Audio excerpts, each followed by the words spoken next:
Nearing the end of the war, Adolf Hitler would muster what was left of the Third Reich and commit to an all-out counteroffensive against the Allies on the Western Front. His objective would be to drive the Allies out of continental Europe once and for all. Beginning in mid-December 1944, Hitler would wage his final offensive of the war in what would become known as the Ardennes Offensive, or the Battle of the Bulge.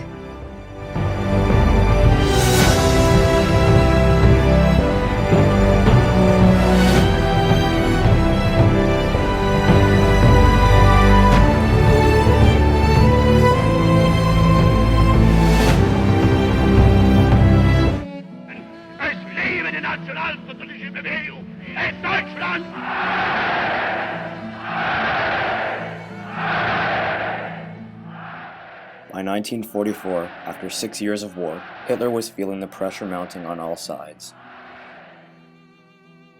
Beginning in the winter of 1942, German forces began to face a stronger, more cohesive, and more unified Red Army than they had previously. Key victories at Stalingrad and Kursk pushed the Germans back and allowed the Soviets a moment's respite. The Red Army continued their offensive against the Germans throughout the summer, autumn, and winter of 1943 and 1944, simply overwhelming the Germans all along the front line. In the west, Allied landings at Normandy on the 6th of June 1944 under Dwight D. Eisenhower opened the Second Front. Breaking out of their beachheads 2 months later, the Allies then moved on to Paris and the liberation of France.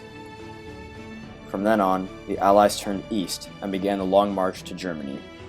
The successful capture of the port city of Antwerp gave the Allies a location from which to land further supplies and troops as opposed to doing so from Normandy. Further victories at Belfast, Mulhouse, and Strasbourg placed the Allies on the Rhine, their last obstacle before entering Germany itself. Before they could cross, however, the Allies had to deal with an unexpected offensive in the Ardennes region, where their lines were in danger of collapsing from a sudden German counterattack.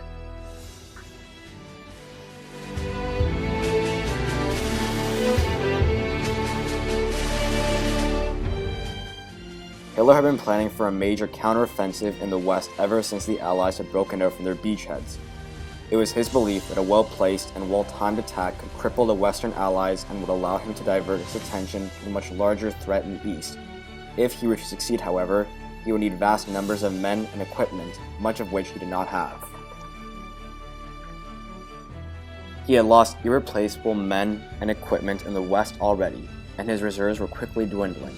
He authorized the creation of new armies comprised of children, old men, the sick, and the crippled. To arm his new troops, he pushed factories to their limits, with German production being at its highest in 1944 than any other year.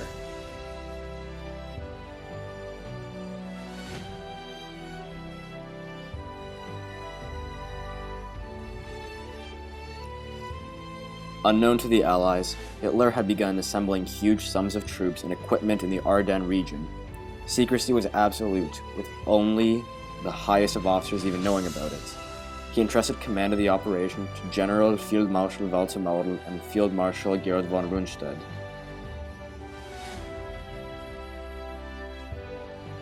In the north of the attack, the 6th Panzer Army was to spearhead the assault towards the River Meuse.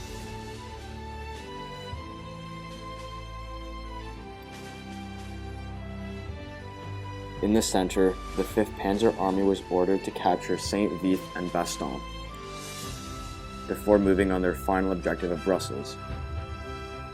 The German 7th Army was to block off any reinforcements from the south, with the 15th Army staying in reserve.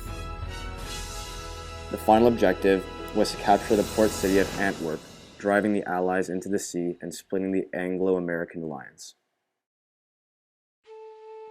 The offensive began in the morning of December 16, 1944, with a relentless artillery barrage along a 70-mile front line. As the shells began to fall, English-speaking German commandos dressed as Americans went behind enemy lines and began cutting telephone wires, changing signposts, and misdirecting traffic. American soldiers began finding themselves cut off, and a thick mist meant that Allied planes could not take to the skies and support the ground troops. On the 17th of December, a battle group from the 6th SS Panzer captured 125 American artillerymen in the town of Malmedy and executed 86 of them.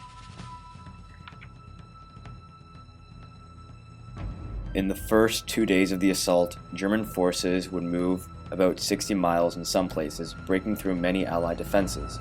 However, stiff resistance from American pockets scattered throughout the battlefield delayed and in some cases stopped the Germans from reaching their objectives. As the German armored divisions began to slow down, so too did the German offensive.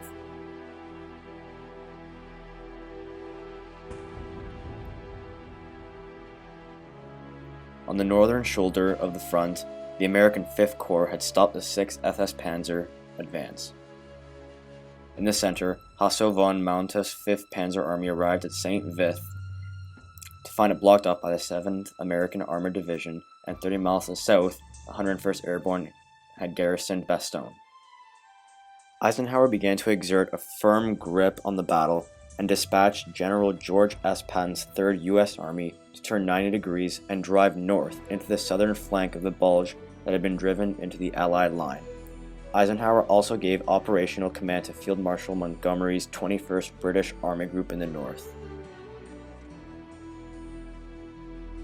On December 23rd, the 5th Panzer Army took St. Vith, but were halted 2 days later by the 2nd U.S. Armored Division just 3 miles short of the Meuse River. They had suffered from lack of petrol and were subjected to relentless artillery strikes, as well as to continuous bombing from Allied aircraft, as the weather had finally cleared. The 101st Airborne had also been relieved at Bastogne by the 4th U.S. Armored Division on the 26th of December.